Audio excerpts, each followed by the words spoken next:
Have you ever just stopped and thought about why we say he for a man, but it for a table? It feels completely automatic, right? But deep down, there's this hidden system, this kind of secret code that's running our language. Today, we're going to unlock a huge piece of that code, noun gender. I mean, really, think about it. We do this without even a second thought. But there's a reason, a system that guides these choices every single time we speak.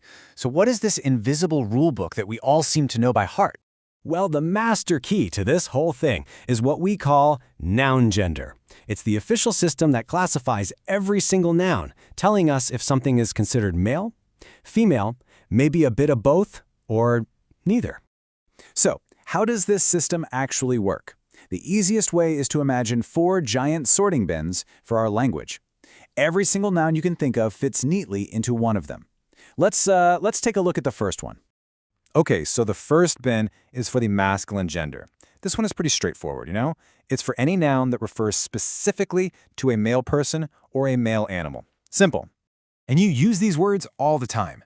Man, boy, father, king. Or, in the animal kingdom, you've got lion. Even jobs like actor or titles like prince, they all fall neatly into this category. And you can see it so clearly in a sentence like this one. The king ruled the kingdom wisely. The noun king is totally unambiguous. We know for sure we're talking about a male, so it's masculine. So, our second bin is the direct counterpart, the feminine gender. And as you can probably guess, this refers to any noun that represents a female person or animal. And check this out, you'll see a really clear pattern here. The counterparts to our last slide are woman, girl, mother, and queen. Lion becomes lioness, and actor becomes actress. See how that works? We see it in action right here. The queen addressed the nation. Just like with king, the word queen immediately and clearly signals the gender. No confusion there. All right, now for our third category, which is a bit more flexible.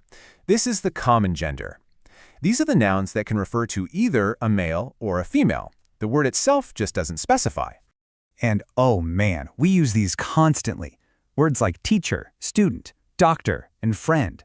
When you talk about my parent or our child, you're using a common gender noun. They're everywhere.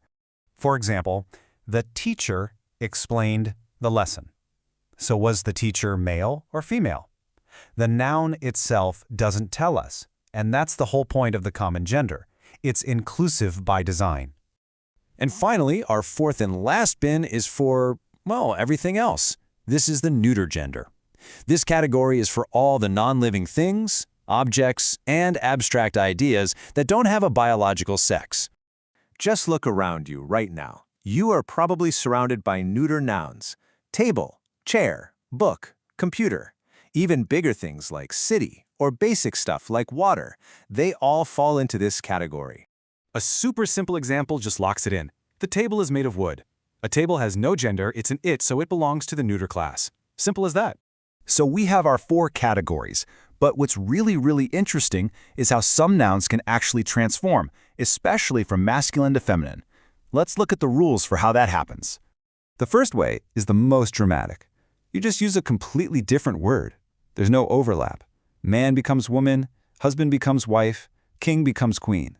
There's no shared root, just 2 totally distinct words for the 2 genders. Now, a much more common method is just adding the suffix s.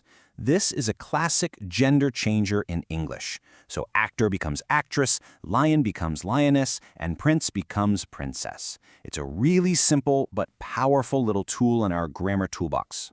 The animal kingdom, it kind of plays by its own rules. Instead of just adding a suffix, a lot of animals have completely different words for their male and female counterparts. For instance, a male horse is a horse, but a female is a mare.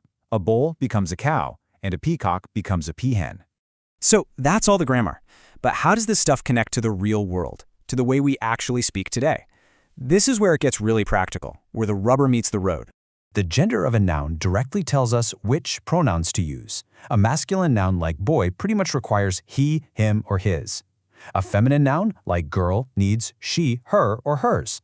And a neuter noun like book uses it or its. Getting this right is absolutely fundamental to correct grammar. And this brings us to a really fascinating point.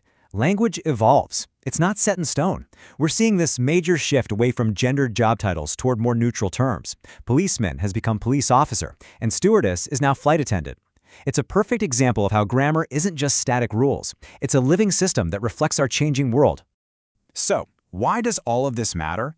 Well, because understanding noun gender isn't just some boring academic exercise. It's a core building block of English that helps you use the right grammar, choose the correct pronouns, and ultimately just communicate more clearly and effectively. It's a big deal. And that brings us to the end of our deep dive. It makes you wonder, doesn't it? What other hidden rules are out there quietly shaping the way you and I speak every single day? Definitely something to think about.